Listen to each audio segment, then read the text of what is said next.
my queen, my queen. Oh, she,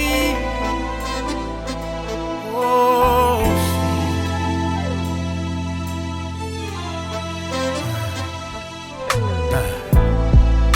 Beautiful, wonderfully made. She's heaven's angel, so strong, even in struggle, yeah.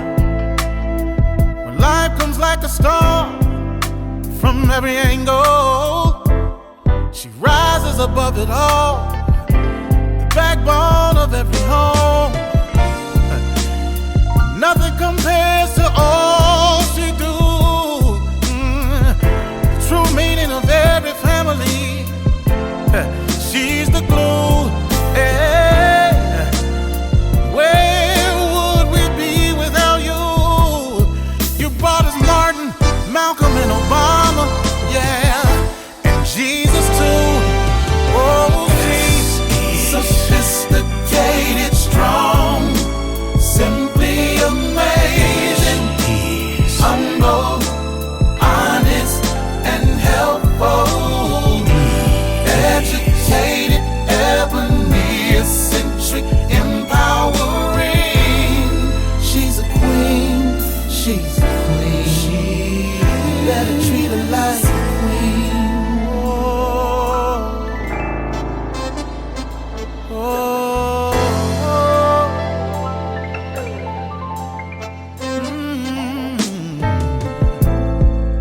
Her strength is amazing. Life inside, 9 months she's carrying back to work, 'cause the family she's carrying. Society don't give her just due, but she prevails and stands tall, a champion, a true woman. But nothing compares to all she do, yeah, the true meaning of every family. She's the glue, yeah, oh. And where would we be without you? Yeah, you brought us Martin, Malcolm, and Obama, and Jesus too. Oh, she is sophisticated, strong, yeah, simply amazing, humble, honest, and helpful. Not only that you are educated, yes you are, eccentric, empowering. You're mine, she's a queen. You're mine, you're my. Treat her like queen. No price could be put on how much she's worth. So valuable, she's the soul of the earth. Yeah. All a part of God's genius plan. Powerful as she can be, the man's ATLP. Yes, sophisticated, strong, simply amazing. She is humble, honest, and helpful. What I like about her is she's educated. She's my ebony, empowering. Yeah, yeah, yeah, yeah. She's my queen. Sophisticated, strong, simply amazing. She's amazing to me. Humble, honest, if you ever had one. She's educated, she's my queen. She builds me up, she keeps me going. Sophisticated, strong, she's my queen. Simply amazing, she's simply amazing. She is, oh my, she's my queen. Educated, ebony, she's educated and she's empowering. She is my queen.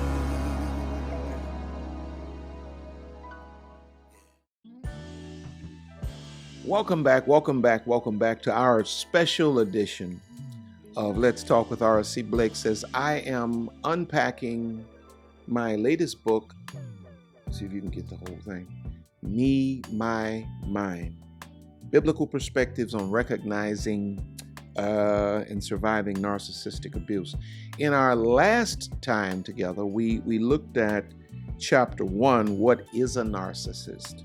Now here today, we're looking into, Chapter 2, The Breeding of a Narcissist.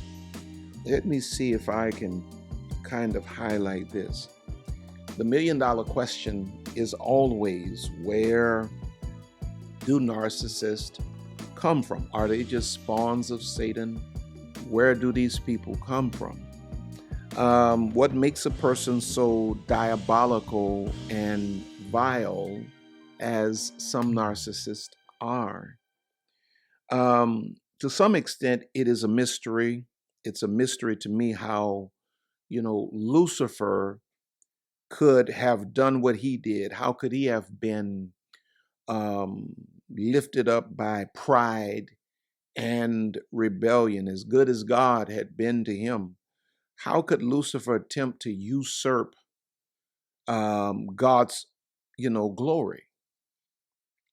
The irony is that even God, watch this, when you go back and you read the account of Lucifer being lifted up in pride and trying to, establish himself above the Almighty, the irony is that even God seemed to be puzzled by the lunacy of Lucifer's, breakdown, because that's what it was.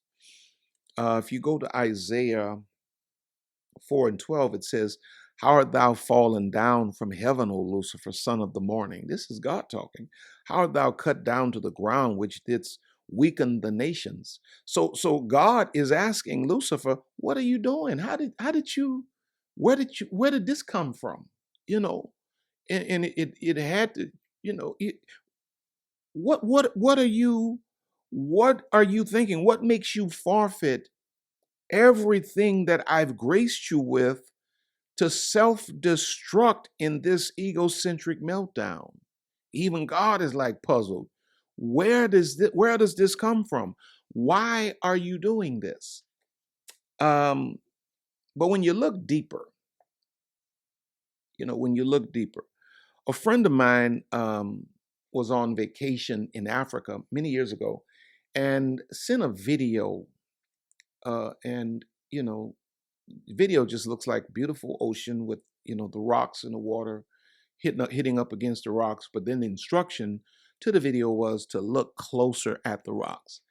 And as we looked deeper, as we looked closer at the rocks, we discovered that there were some tiny little crabs, I guess in the millions, just crawling on the rocks. It was a lot of them, in other words. But we couldn't see that until we looked deeper. And there are many realities in life that simply require a deeper perspective. And narcissists require a deeper perspective. Now, according to the Mayo Clinic, these are the signs associated with narcissistic personality disorder, in NPD. There's an exaggerated sense of self-importance, a sense of entitlement, feelings of superiority, exaggerated achievements, preoccupation with fantasies about success, ideas of superiority over others, and being too good for certain people, monopolization of conversations, the belief that they deserve unquestioned compliance, just do what I tell you to do, taking advantage of others to get what they want, no recognition of the needs of others, envy and belief they are envied by others, boastfulness, and always wanting the best available. Now, according to the American Psychiatric Association's Diagnostic and Statistical Manual of Mental Health or mental disorders, a person will display 5 or more of the previously listed characteristics to be diagnosed by a professional mental health worker as a narcissist. Though there is scientific evidence that certain people may be born with a chemical composition that makes them prone to narcissistic personality disorder, most mental health professionals agree, listen to this, that most narcissists develop due to poor or no parenting. The greatest source of narcissist being produced comes from poor or no parenting.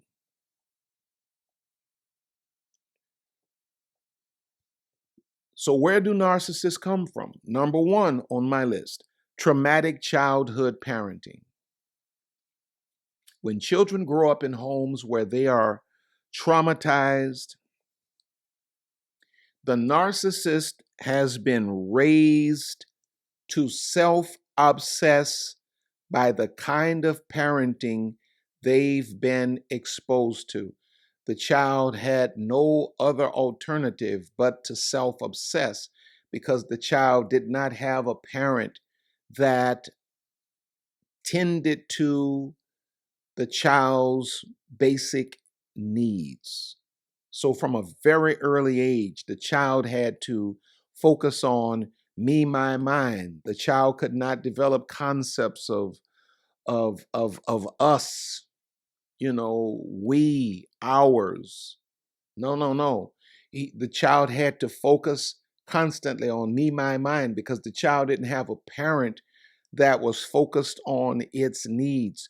The narcissist is often the product of childhood trauma.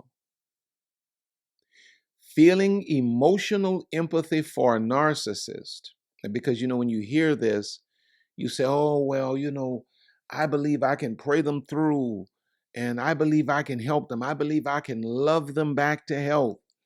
But feeling emotional empathy for a narcissist and taking the risk of sacrificing yourself to save them is like driving through, again, the bush of Africa, noticing a lion stuck in a thicket full of thorns, bleeding, and getting out of your car, cutting the lion free, and not expecting the lion to do what lions do. The lion's very nature puts you at risk. So if you should be driving through the bush and you see a lion caught in thorns, you probably need to, advise the park people, the professionals or whatever, but don't get out of the car thinking you're going to save the lion and the lion going to sit there and lick your face like a putty cat. No, you're going to probably end up being the victim of its rage for the pain it's in. A narcissist, likewise, you cannot think that you're going to somehow, okay, I know he had a bad childhood, so I'm going to save him. No. An abusive parent is in many cases the source of the narcissist, because an abusive parent is an emotional vampire that drains the hopes, dreams, and even the self-esteem of the abused child out of him or her. Secondly is talking about how narcissists are produced through poor or no parenting. Second on that list would be childhood idolization. Now, abusive parenting and trauma speaks for itself, that it puts the child in a place where the child has to focus on itself, and the child develops this psychology that is self-consumed, self-absorbed by necessity, if there's no intervention in the child's life at a certain point. But now here, in this second form of poor parenting is childhood idolization. The child is mentally programmed by the idolizing parent. The child is mentally programmed to believe that the world should serve its every desire. This is when a child grows in a family where, you know, the mother and or the father, and I don't mean starting no fights, but in most cases it's the mother, you know, especially with sons, and I suppose in, you know, quite a few cases it's the father with the daughters, you know, where you just make this person feel like, you know, they are the best thing since sliced bread and the whole world revolves around them. Everybody should be bowing down to them, and you know, you're just worshiping this little person even when they're not doing well. You know, when they come home with a report card full of F's, you know, you're blaming the teachers. The teachers are not teaching right, and all of this. My baby is smart, and all this kind of, you know, bull. You know, I don't mean to be vulgar here, but it gets on my nerves when we take our children and make them feel like, you know, they're the second or the third coming of Jesus Christ. Come on, man, get out of here with that. Just idolizing your children, what my child won't do. Let me tell you something. All of our children are capable of doing a whole lot of stuff we don't think they're capable of doing. In fact, about it, while you sitting there talking about what your child is not capable of doing, they're doing the very thing you talking about they ain't capable of doing. My child wouldn't smoke that. My child wouldn't drink that. Your child, okay. Let me get back to my little book here. When the child has this, you know, experiences this idolization from the parent, and then the child experiences resistance from the world, which they eventually are going to experience, they don't know how to process it because mama made me believe I'm always right. Mama made me believe I won the race, even though I came in 2 hours later than everybody else. Mama made me believe the reason I had those F's is because my teacher's a racist, or my teacher's dumb. My teacher don't teach right. When they run up on the least bit of resistance, they don't know how to process it. And this sometimes leads to what you see in a lot of narcissists: drug abuse, and even stints in jail. A lot of the folk that you see locked up in prison are narcissists because they don't know how to function in society. Somebody made them believe that they were above society and that, you know, they were entitled to have their way. Usually parents who idolize are oblivious to the psychological damage they are doing to their child. You are oblivious to the damage you are doing to your child when you are idolizing your child. When a child has been idolized, it leads to a delusional and dysfunctional sense of superiority. Delusional, dysfunctional sense of superiority. But childhood idolization, or child idolization, should I say, is in the Bible. There's a biblical record of a case of child idolization, and it is the story of Jacob, also known as Israel, and his son Joseph, you know, that he had when he was an older guy.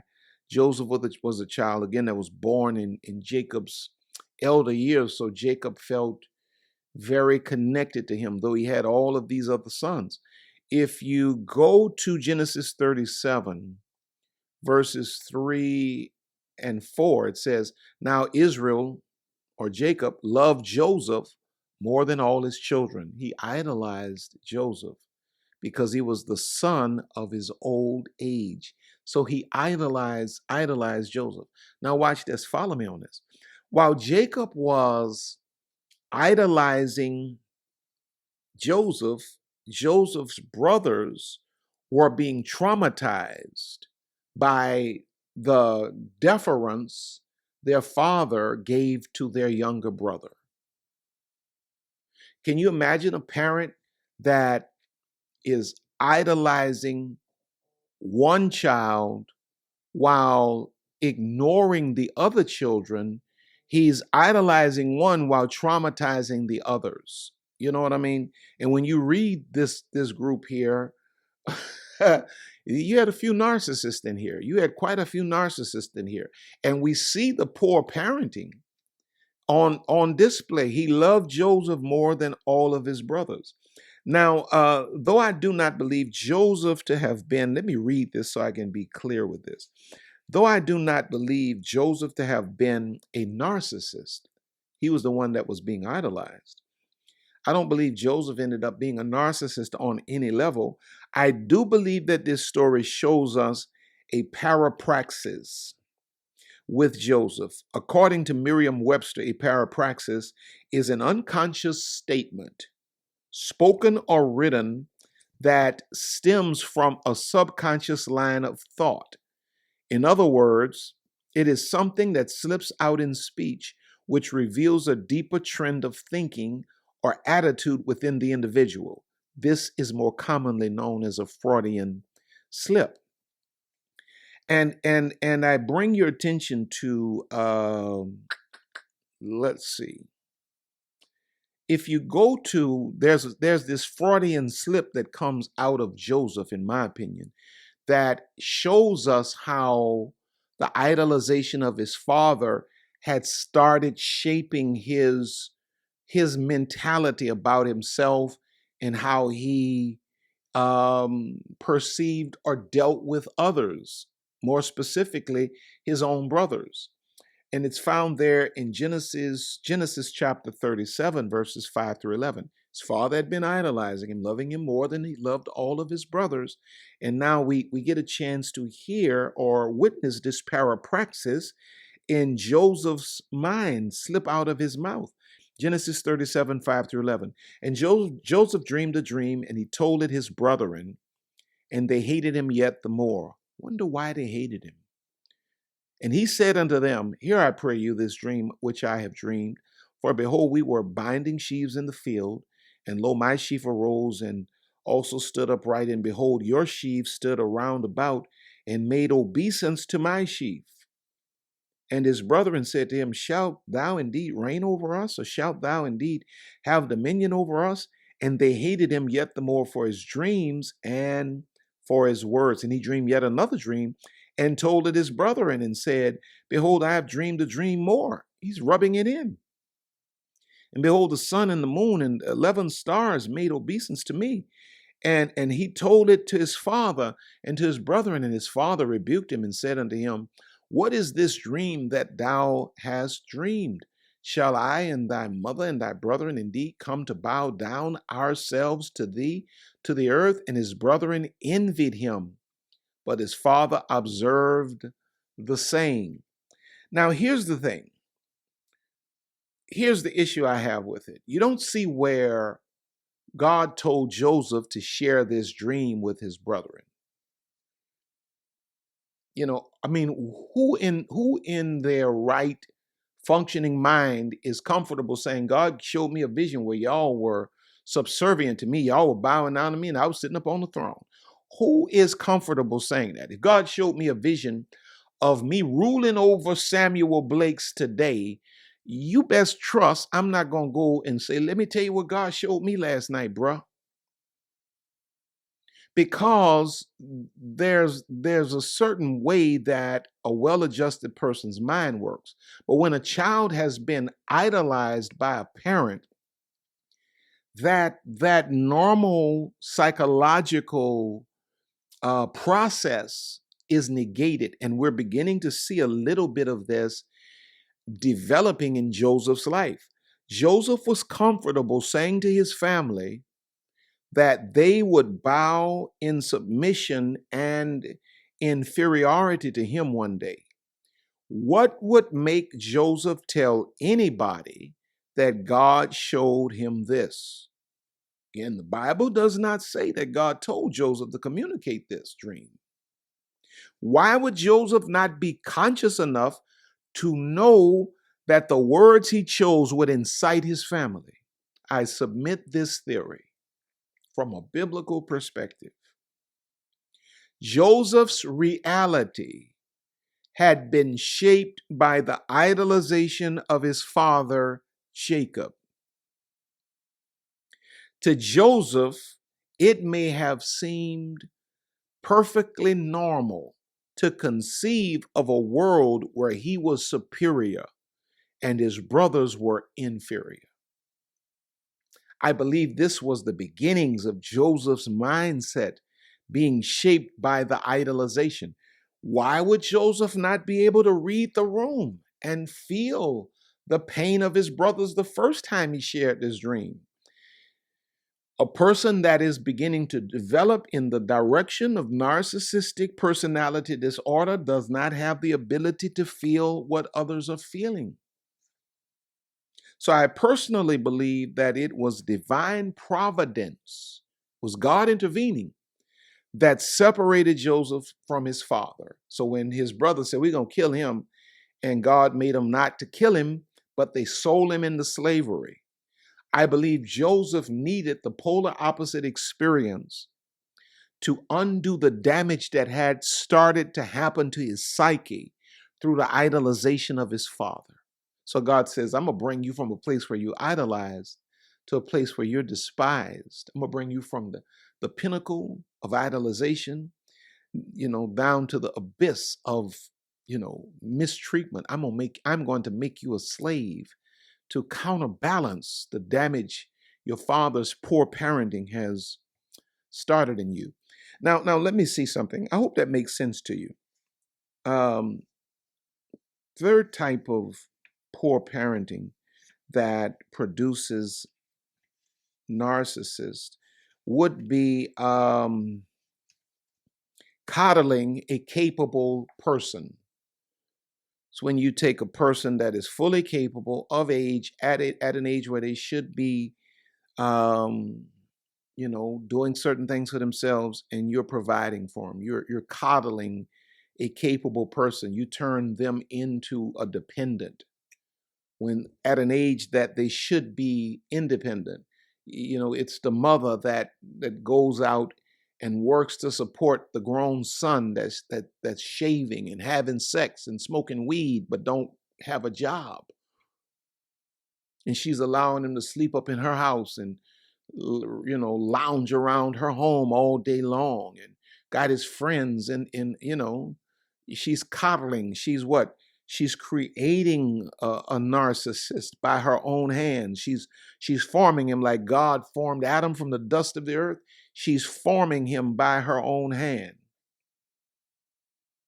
Now, in this case, when you look at this, I call this stage appropriate parenting. Is necessary. You got to look at the stage of the child, and you got to parent the child according to the stage they're in. The greatest gift a parent or guardian may give a child is an intentional responsibility for themselves and their own survival. The next form of poor parenting that produces narcissist would be abandonment. When a child is raised where there's nobody there for them. They've been abandoned. Victims of abandonment may view it as too dangerous to open their hearts to let others in, so they live a life where they are self-consumed. And so, of course I unpack all of this, but I encourage you to go and get this at Amazon right now. It's finally here. Another one from R.C. Blakes. It's his new book titled Me, My, Mine, a brilliant spiritual exposure on the psychology of narcissism. Me, My, Mine is a must-get as it reveals things you never knew or confirms things you've always suspected. Me, My, Mine. Get a copy, get informed, and take action.